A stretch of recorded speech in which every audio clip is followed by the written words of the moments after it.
No. Keep it going. Keep it going. Keep it going.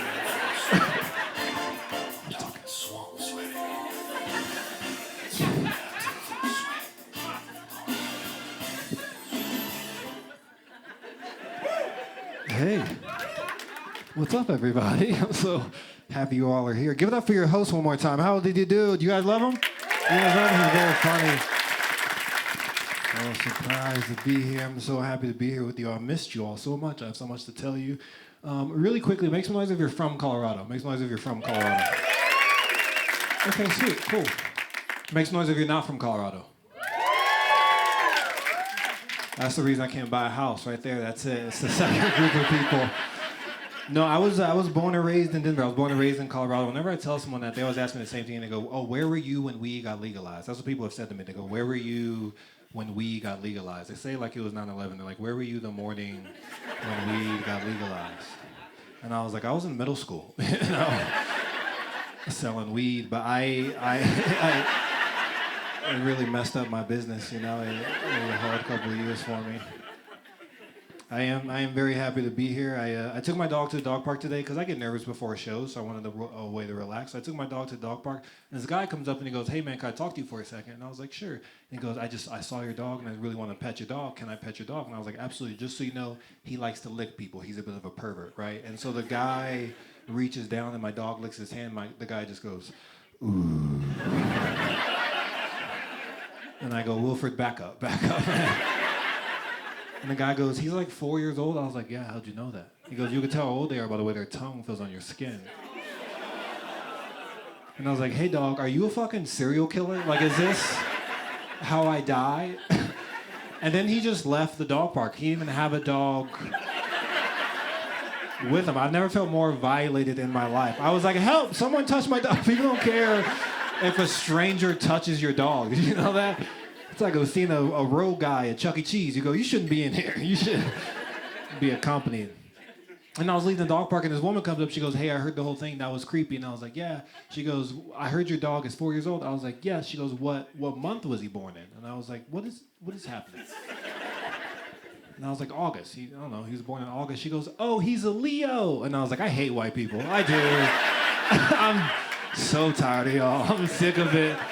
It's like, bitch, did you just horoscope my border collie? If you don't get the fuck out of my face.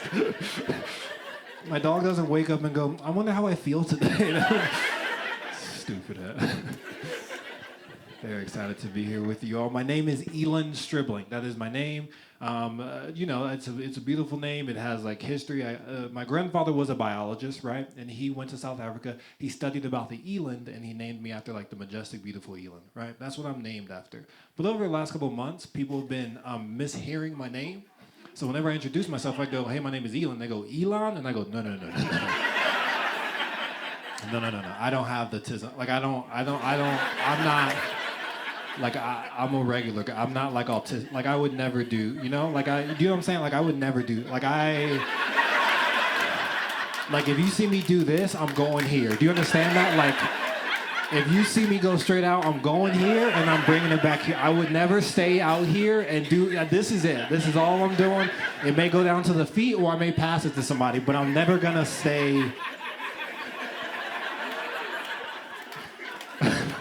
It's a terrible job. How crazy would that have been if Elon was like, I got you guys. And if he did one of these, oh my God, I'd be like, that motherfucker cool as hell. I gotta get a job at Doge, get some cardboard, start breakdancing. That's my name, Eeland Stribling. My first name is a great one. I was talking to this lady and she was interested. We were like talking about each other's names, and she goes, your first name is beautiful. Where is your last name come from? And I was like, slavery. It came from slavery. Yeah, you guys don't have to get weird. I don't think it was anybody in here. I'm not mad at you guys. Do you understand that? Like, unless your last name is Stribling, then we got some shit to talk about. We got some...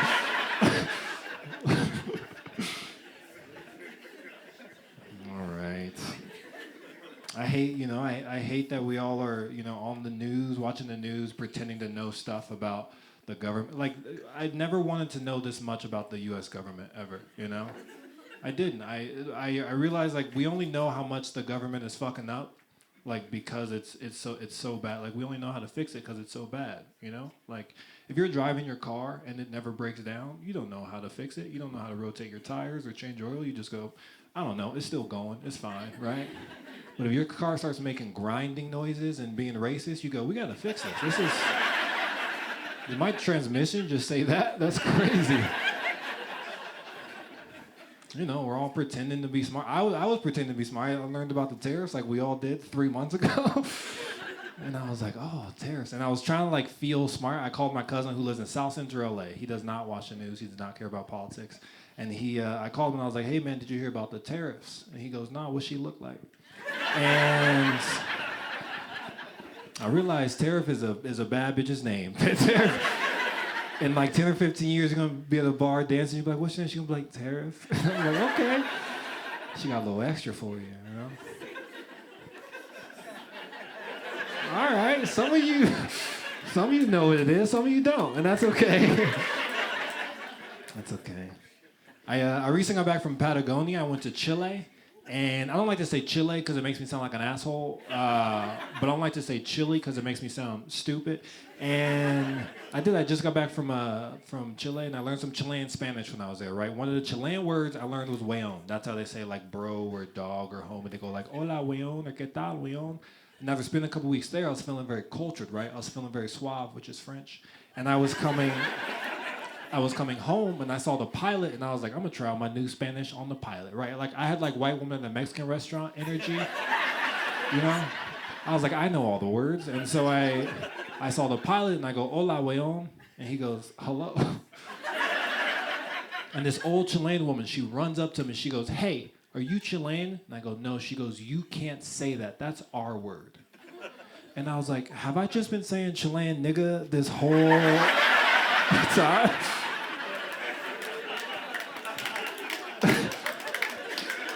And I was saying it hard. Like I was saying it with the hard O-N. Like and then I got really self-conscious. I was like, no, my best friend's Chilean. He said I could say it. He gave me permission. Some of you need more black people in your life, and it shows right now. It shows. It's true, we all have different versions of that, right? We all have different versions of that. Like black people, we have nigga, you know? Arab people have like habibi. Hispanic people have way on. White people, you also have nigga. It's a crazy time to be alive.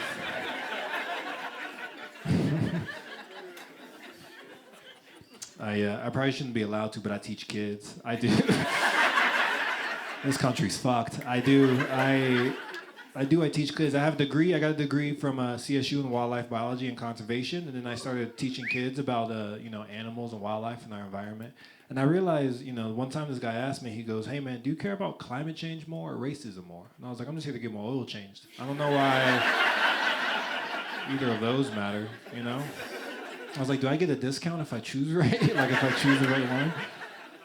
And I thought about it for a couple weeks, and I was like, I think I care about climate change more. And I was like, actually, I for sure, I care about climate change way more than I care about racism. And some people go like, how? Why?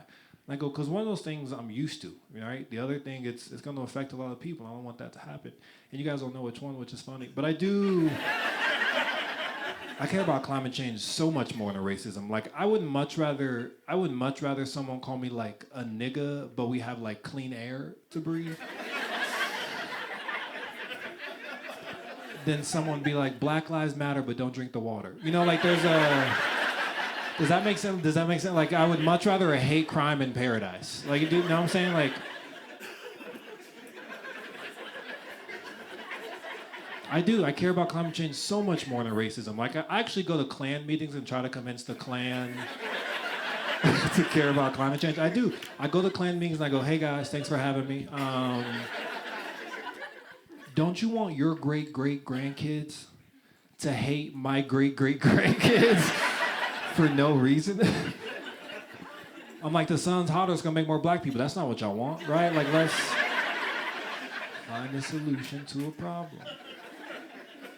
And here's the thing, people in my life, people who have been close to me, Even complete strangers have come up and be like, hey man, can I say it? They've asked me that. White people have been like, can I say it? And I'm like, say what? They're like, can I say it? You know, I just want to sing their rap songs. I want to be cool. I'm like, no, you can't say it. And I realized I should have prompted these people. I should have said, white people, if you start doing more for the environment, I will allow you to say nigga. Do you understand what I'm saying? Like, every time I see you doing something for the environment, you get a letter. Right? Like, if I see you compost and recycle, you get an N, okay? You get an N. If I see you plant a tree, you get a nig. You get a little nig. And I'll be honest, if y'all solve the ozone layer, you get the hard R. I'm just gonna say it like that.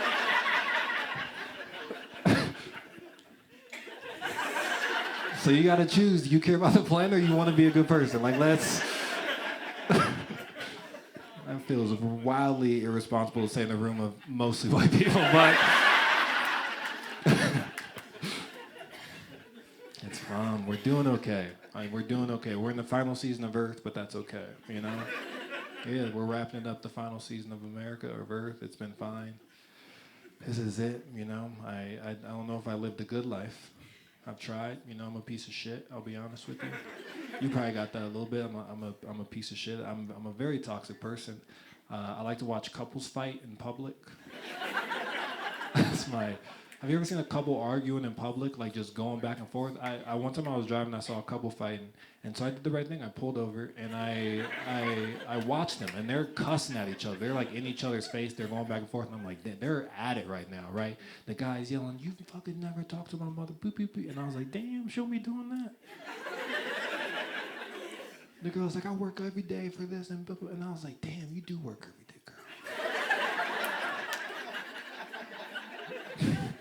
And at the end of the conversation, they like both like took a deep breath and they're just breathing hard and they're just looking at each other. And I was like, damn, I don't want this to end.